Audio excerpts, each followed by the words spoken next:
Hello, and welcome to I Can't Eat Shit podcast. I'm your host, actress, comedian, Shondalia White. And you guessed it, I can't eat shit, y'all. I can't, no. Am I a doctor? No. I'm just a woman. When you take her out to eat, she can't eat anything on the menu 90% of the time. So, if you're like me and you piss people off when you go out with them, this podcast is for you. If you've gotten a little older and your gut ain't gutting, yeah, this podcast is for you too. And if you are just interested in me and my health and wellness journey and want to be a little bit nosy, I love it. This podcast is for you too, so stay tuned. I created I Can't Eat Shit podcast because I was secretly ill for many years due to gut health, anxiety, and food allergies and so much more. And now I'm healed. I'm healed and I'm so thankful for it. And I want to share my health and wellness journey with you. So maybe it can answer some questions because people have been asking me questions. But maybe it'll answer these questions you've been asking, or maybe give you another way to look at your own health and wellness journey. This episode is about the things that sizzle.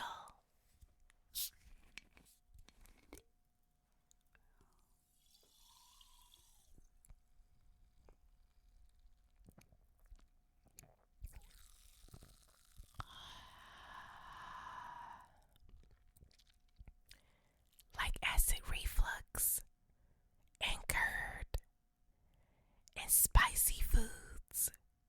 So, let's get into it.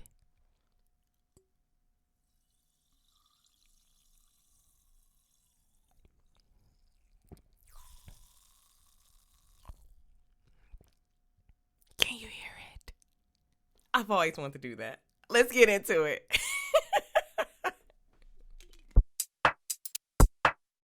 That was ASMR. Have you heard of ASMR?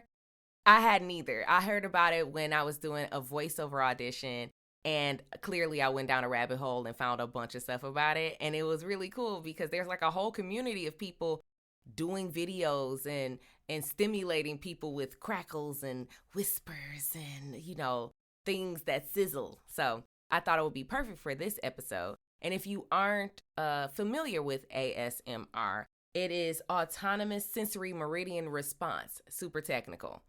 Basically, what happens when people hear like crackles and whispers and accents and things along those lines, it gives them a brain massage, literally a brain massage sensation in their head. So you might be like that. Did you feel anything? Who knows? Go check it out. But I thought it was perfect as we're talking about the things that sizzle and burn and cause acid reflux. Yes. Have you dealt with that? Acid reflux? I dealt with it for a very, very long time, and I'm going to tell you about my whole experience. So let's start just when you're young, right? I ate a lot of spicy food growing up. I'm Black, y'all, so, Creole, Cajun food that we're eating it. And we're putting hot sauce on a lot of stuff. So that's how I grew up. I grew up eating hot Cheetos, and I love hot Cheetos. I used to. I can't eat it now because, my gut got messed up. But before that, I ate it forever, and I just loved spicy snacks so much so that I would put hot stuff on cheese chips and everything. It got bad, but it was fun while it lasted. Anyway, as I got older, I started to develop acid reflux, and it wasn't anything terrible. I was just kind of basically take like a Tums or Pepto-Bismol or something like that, and I'll be good. But over time, that was not the best thing to do, and it was bad for my body, and it wouldn't really make me feel great. So yeah, then of course I didn't do anything about it for real at that time. I ignored it, and I kept eating spicy things. And I love jalapenos, and I love like tomato sauces and stuff like that. I can't do it. Now I can't do it at all. And as I started to realize like, oh, this is affecting my body. This is sticking. You know what I mean? I realized like I couldn't have black pepper. I couldn't have paprika. That's not even spicy. And I couldn't have it. I can't have white pepper. I can't have Red pepper flakes. You know how you put pepper flakes? They put it on a lot of sauces when you go out or inside of it, and they'll tell you. And even when you ask them, is it in there? They'll tell you, oh, no, it's not. And it is. If you get any type of pizza or anything like that, you want to throw a little red pepper flakes and make it taste really good, but can't eat it. And as it got to the point where simple things that aren't even spicy necessarily would make my stomach irritated, I had to start paying attention to it.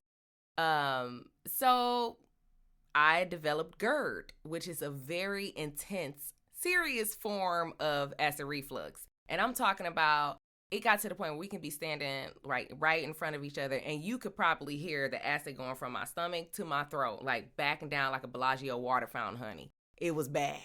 And I was like, what is that sound? Yeah, it's the acid going up and down my body. Just awful. I don't wish that on anybody. I think at that time I had burnt like even my throat, and I always felt like nauseous and stuff. Like it was always something also in my throat. Like even with a sip of water, I would feel like something was stuck. And after the waterfall started coming out of my mouth, you're welcome if you're eating. Yeah, it gets a little gross, but it was time to do something about it. So I did. So I got sick of the shits, and I had to take control of my life. And the way that I did it was by changing my diet and lifestyle. You're going to hear this a lot on this podcast. Let me just warn you, I've had to change my diet and lifestyle a bunch of times. It's because like things would change and my body would change, or like I would find out I couldn't eat something else and I had to change it, and there's a big story about that, but that'll come in another episode because it'll take forever. But anyway, I had to change everything. And that's one of the reasons I think a lot of people think I'm vegan. Listen, I was vegan for a long time at one point. But when you can't eat stuff, people just assume you vegan. It's a lot of other people out there that can't eat things that aren't vegan, y'all. And I'm not vegan. And I do indulge in delicious vegan meals. And I make them. You can get them out to eat. But I'm not vegan. And you'll see me share vegan, pescatarian, and full-blown meat eater meals on here. So don't worry about it. Anyway, back on track. My nutritionist was the first line of defense for me. And so she helped me adjust that lifestyle and diet. First thing she did was have me take out spicy foods, harsh oils like canola oil and vegetable oil. I know it's a big debate about if it's harsh or not. It's harsh for me, okay? And I think it's harsh for a lot of people because I found that out as I was looking up what to do. So anyway, harsh oils like that, and they put it in almost everything when you go out to eat. You really got to ask them to switch to oils. I couldn't do any type of tomatoes, not even sun-dried tomatoes, and those are pretty sweet, but I couldn't do those either. We already know about the Creole and Cajun seasoning, and I love, it's like that main Cajun seasoning and Creole seasoning that I can't use it. I'm so mad. Anything with any type of peppers or fried food, can't do it. That's gone. So air fryer, hey now, we in there.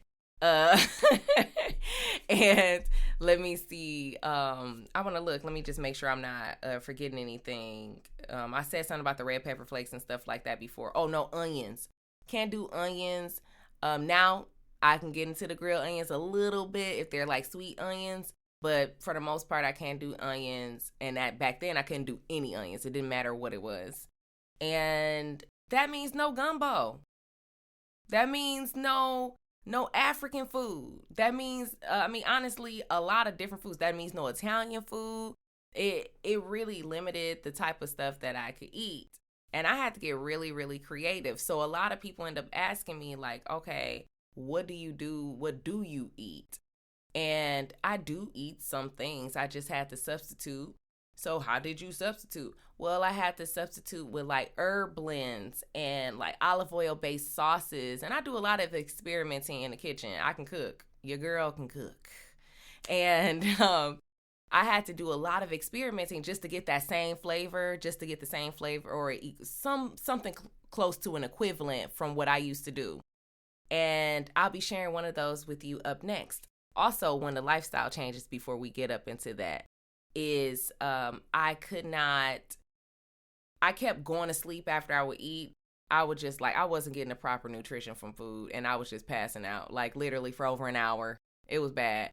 But one of the things she told me to do was sleep at an angle if I was doing that, so that I wouldn't have so many problems with the acid reflux and GERD. And it definitely helped. But let's get into one of these recipes. That's what I had to do. This segment is called There's Another Way to Do That, where I teach you how I modify my recipes based on my restrictions. So I'm a foodie, and I love good food and good seasonings. So when I was told that I couldn't eat pizza anymore, I almost lost my mind. I have multiple pizza stones at home. I got the thing that you flip it. I got all that. And I can't even use it. So I was sad. So I had to find another way to do that. And I'm going to teach you today. So we are going to make a gluten-free, dairy-free chicken pesto pizza. And we're replacing all the things that sizzle. So instead of having cheese, we don't have no cheese at all. I can't eat cheese. Instead of having tomatoes and tomato-based sauces, we're going to do the pesto olive oil-based sauce. And instead of a gluten crust or regular crust or anything like that, we're going to do a gluten-free crust. And what about vegan cheese, Chandelier?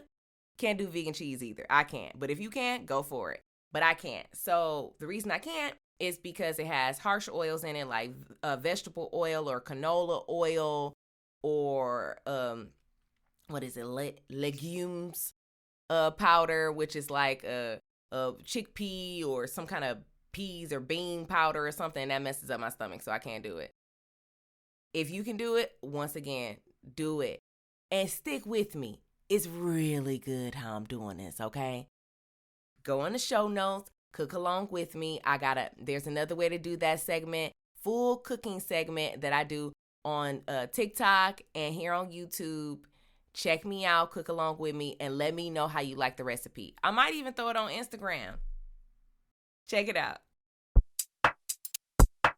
Before we go, I just want to say to all my restrictive food eating diet foodies out there, all my friends, there's hope for us. You can still eat nice, flavorful, interesting dishes without all the extra stuff, all the things that are going to give you GERD and acid reflux and make all the inflammation flare up and make you vomit and all that fun stuff. You can do it without it.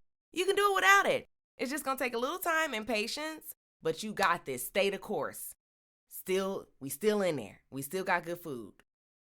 Also, if you're one of those people who has some type of underlying condition or something you've been ignoring for a very long time with your body, you know who you are. Do something about it. Don't just sit there. It ain't going to go away, boo. It ain't going away. You got to do something. Go get it checked out. Take it from me. You got to take care of your body so it can take care of you, or you're going to be dealing with a lot of shit. This has been I Can't Eat Shit Podcast. Thank you so much for tuning in. I really appreciate you all. If you like what you saw or heard today, go ahead and like, share, and subscribe I Can't Eat Shit Podcast. Wherever you listen to your podcasts or stream them or here on YouTube, you know what to do. Also, you can follow me at I Can't Eat Shit Podcast on Instagram, and you can follow me personally at Chandelier White. Thank you so much. I'll see you next time. I Can't Eat Shit! I Can't Eat Shit Podcast is not a replacement for a medical professional. If you need help, seek out a trained medical professional, nutritionist, or therapist to help you with your specific needs.